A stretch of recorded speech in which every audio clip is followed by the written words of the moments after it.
probably have been trying to start something new for a while and you can't seem to take the first step and you don't understand why. This usually happens not at the start, but a while into you actually planning on doing something. You realize that all you have been doing for a while now has been planning and you haven't actually taken the first step. So you can't really even look back at something and feel like you've actually gone through with what you were thinking. So what's really stopping you? I think this usually happens because we think that preparation is the same as progress, right?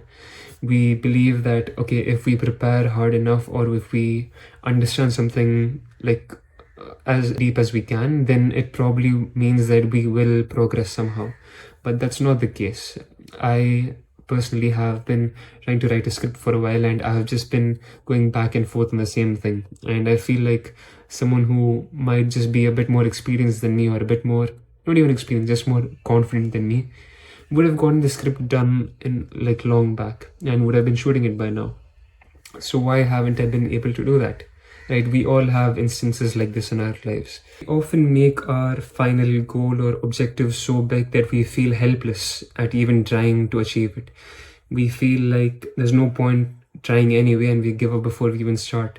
It's probably going to take you much more effort or much more experience or whatever, but you don't get that just by reading books or by watching videos. You don't get it by attending courses, you get it by actually doing it. And I've struggled with that for the longest time. So I realized, okay, like this task is too complex for me and it's too big of an expectation I have on myself before even starting, right?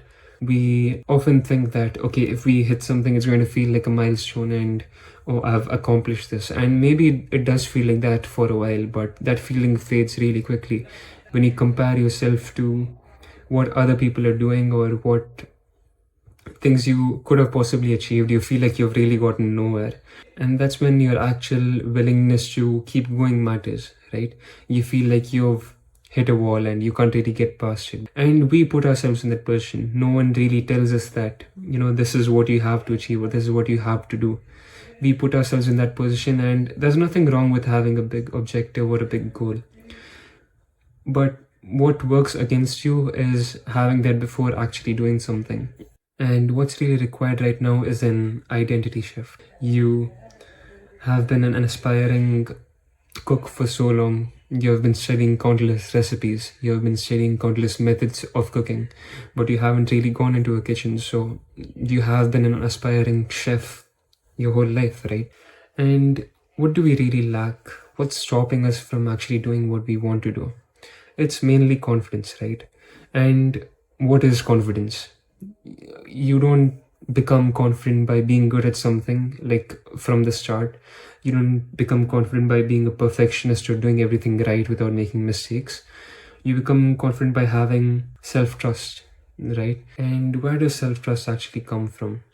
Self-trust comes from keeping promises that you have given to yourself, understanding yourself to a point where you do things and you show up for yourself even when no one else does and even when things aren't ideal. You really build that self-trust by doing small tasks, and it doesn't even have to be related to your goals or what you want to do in life. Like you clean up your bed, you wash your dishes, or you go out for a walk, you exercise, you eat on time, you sleep at a specific time. If you feel like staying up late just causes you to spiral out or not feel as good. And that's kind of showing up for yourself, right? Keeping your own needs and your own requirements above someone else's. I've always had to be in a specific group allocated to do something to get the work done. And I realized that's just me not having the self-trust, right? To get a certain task done when there's no one around me.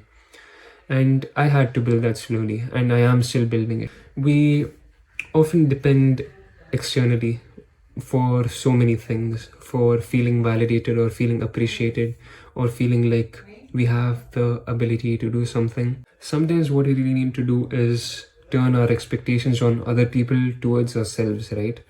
Like people always like people who are consistent or reliable, right? Or just overall disciplined and caring.